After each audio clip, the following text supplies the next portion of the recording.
ಶಾಸಕ ಎಚ್.ಸಿ. ಬಾಲಕೃಷ್ಣರವರು ಮಾಗಡಿ ಪಟ್ಟಣದ ಹಲವು ಕಡೆ ಭೇಟಿ ನೀಡಿ ಸಾರ್ವಜನಿಕರ ಸಮಸ್ಯೆಗಳನ್ನು ಪರಿಶೀಲನೆ ನಡೆಸಿ ತ್ವರಿತವಾಗಿ ಸಮಸ್ಯೆಗಳನ್ನು ಬಗೆಹರಿಸುವಂತಹ ಸಂಬಂಧಪಟ್ಟ ಅಧಿಕಾರಿಗಳಿಗೆ ಸೂಚನೆ ನೀಡಿದರು. ನಂತರ ಇಂದಿರಾ ಕ್ಯಾಂಟೀನ್ಗೆ ಭೇಟಿ ನೀಡಿ ತಿಂಡಿ ಸೇವಿಸಿ ಕ್ಯಾಂಟೀನ್ನಲ್ಲಿರುವ ಸಮಸ್ಯೆಗಳನ್ನು ಶೀಘ್ರವೇ ಬಗೆಹರಿಸುತ್ತೇನೆಂದು ಭರವಸೆ ನೀಡಿದರು.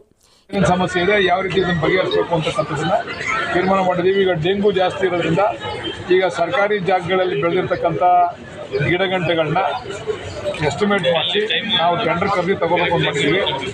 ಪ್ರೈವೇಟ್ ಜಾಗದಲ್ಲಿ ಮಾಡಿರ್ತಕ್ಕಂಥವ್ರು ಅವರವರೇ ಕ್ಲೀನ್ ಮಾಡಿಸ್ಕೋಬೇಕು. ಇದರ ಅವ್ರಿಗೆ ದಂಡ ಹಾಕ್ತೀವಿ, 1:10 ದಂಡ ಹಾಕ್ತೀವಿ. ಪ್ರೈವೇಟ್ ಜಾಗದಲ್ಲಿ ಯಾರು ಐತೆ ಅವರ ಲೇಔಟ್ ಮನೆ ಕಟ್ಟುವ ಜಾಗದಲ್ಲಿ ಖಾಲಿ ಜಾಗದಲ್ಲಿ ಎಲ್ಲ ಅವರೇ ಕ್ಲೀನ್ ಮಾಡಿಸ್ಕೋಬೇಕು. ಇಲ್ಲದವರೇ ನಾವೇ ಕ್ಲೀನ್ ಮಾಡಿಸ್ತೀವಿ, ದಂಡ ಹಾಕ್ತೀವಿ. ಸೈಟ್ ಈಗಾಗಲೇ ಕಾಡು ರೀತಿ ಆಗ್ಬಿಟ್ಟಿದೆ, ಸೈಟ್ಗಳಲ್ಲೆಲ್ಲ ಗಿಡ ಬಿಟ್ಟು ಗಂಟೆಗಳು ಬೆಳ್ಕೊಂಡು. ಅದಕ್ಕೆ ನೀವು ಕೂಡ ಮಾರ್ಗದರ್ಶನ ಮಾಡಬೇಕು ಮಾಧ್ಯಮದವರು. ಅವ್ರಿಗೆಲ್ಲ ಬೇರೆಯವ್ರಿಗೆ ಯಾರು ಸೈಟ್ ಮಾಡಿಕೊಂಡವ್ರೆ ಮಾಗಡಿ ಪಟ್ಟಣದಲ್ಲಿ ಅವ್ರ ಜಾಗನ ಅವ್ರು ಅಚ್ಚುಕಟ್ಟು ಮಾಡ್ಕೊಡ್ಬೇಕು. ಅದನ್ನ ನಾವು ಮಾಡೋಕ್ಕಾಗಲ್ಲ. ಸಾರ್ವಜನಿಕರ ಜಾಗದಲ್ಲಿ ಬೆಳೆದಿರ್ತಕ್ಕಂಥ ಗಿಡಗಂಟೆಗಳಿಗೆ ಎಸ್ಟಿಮೇಟ್ ಮಾಡಕ್ಕೆ ಹೇಳಿದ್ದೀನಿ. ಪ್ರತಿ ವಾರ್ಡ್ನಲ್ಲೂ ನಮ್ಮ ಕೌನ್ಸಿಲರ್ಗಳು ನಮ್ಮ ಮುಖಂಡರುಗಳು ಕರ್ಕೊಂಡೋಗಿ ಎಸ್ಟಿಮೇಟ್ ಮಾಡಿಸ್ಲಿ. ಅದನ್ನು ಕ್ಲೀನ್ ಮಾಡೋದಕ್ಕೆ ಒಂದು ಟೆಂಡರ್ ಕರೆದು ಕ್ಲೀನ್ ಮಾಡಿಸ್ಕೊಡ್ತೀವಿ. ಕಳೆದ ಬಾರಿ ಗುಡ್ ಮಾರ್ನಿಂಗ್ ಮಾಗಡಿ ಕಾರ್ಯಕ್ರಮ ಮಾಡಿದ್ದು, ಹಲವಾರು ಯೋಜನೆಗಳನ್ನು ಅನುಷ್ಠಾನ ಮಾಡಬೇಕು ಅಂತೇಳಿ ಸತತವಾಗಿ 3 ಚುನಾವಣೆಗಳು ಬಂದು, ಒಂದು ಪುಟ್ಟಣ್ಣವರ MLC ಚುನಾವಣೆ, ಒಂದು ರಾಮೋಜಿಗೌಡ ಅವರ MLC ಚುನಾವಣೆ, ಇನ್ನೊಂದು MP ಚುನಾವಣೆ. 6 ತಿಂಗಳ ಕಾಲ ನಾವೇನು ಕೆಲಸ ಮಾಡಲಿಕ್ಕೆ ಆಗಲಿಲ್ಲ. ಈಗಾಗಲೇ ಹಣವನ್ನು ಮಂಜೂರಾತಿಯನ್ನು ಮಾಡಿಸಿದ್ದೇವೆ.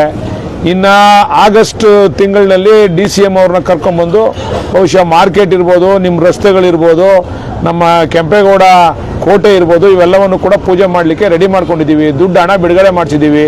ಕೆಲಸ ಪ್ರಾರಂಭ ಮಾಡ್ತೀವಿ.